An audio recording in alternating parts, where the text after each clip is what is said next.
Daniel, please keep up the good work.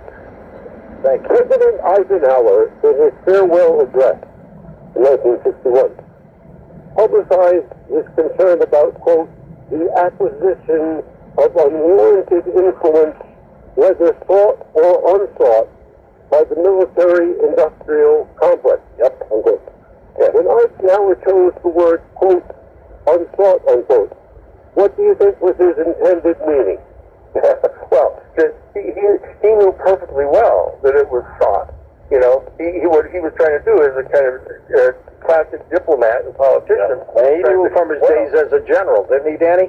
That's right. He came out as a general, and he said, well, look, whether this is sought or not, I'm not accusing you of being thieves and stealing control, but in fact they are. You know, and he knows that they are. He was perfectly familiar with what was going on, but he didn't move against it. He had Richard Nixon as his vice president. Richard Nixon was sitting as the head of the 5412 committee, the head of the covert operations inside the National Security Council, you know, perpetrating political assassinations around the world, you know, making alliances with major heroin dealers in the mafia, you know, down in keeping Batista in power down in Cuba, because he was running the heroin trafficking coming into the Golden Triangle.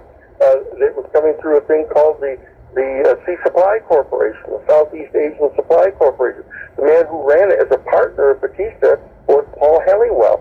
Paul Helliwell was a full-time Central Intelligence Agency official.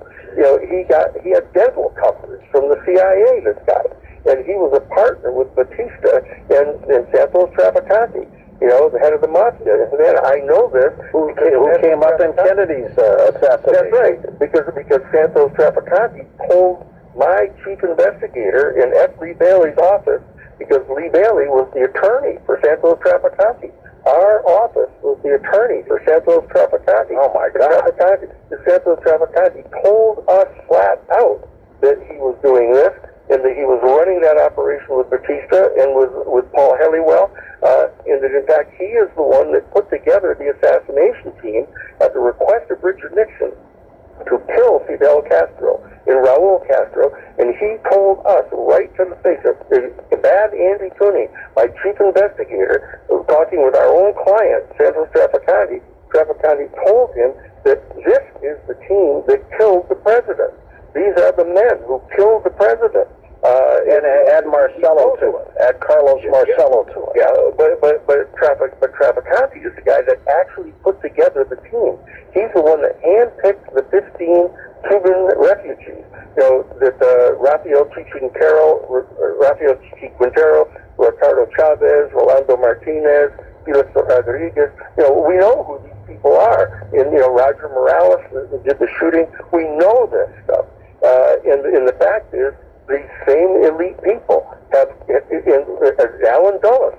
Alan Dulles was right there. Alan Dulles and the people in Brown Brothers Harriman and Sullivan and Cromwell law firm are the ones that green-lighted that assassination.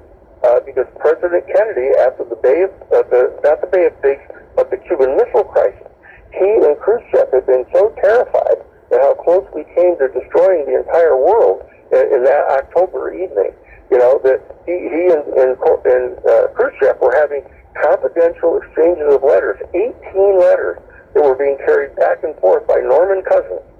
In delivering those things, they were negotiating deconstructing the warheads of their nuclear missiles. Danny, you are a breath of fresh air and a great source of knowledge.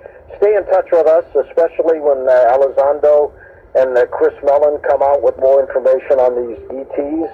Love to get you back on the program. Up next, Conversations with God with Neil Donald Walsh. Don't forget to watch our TV show, Beyond Belief, with George Noory.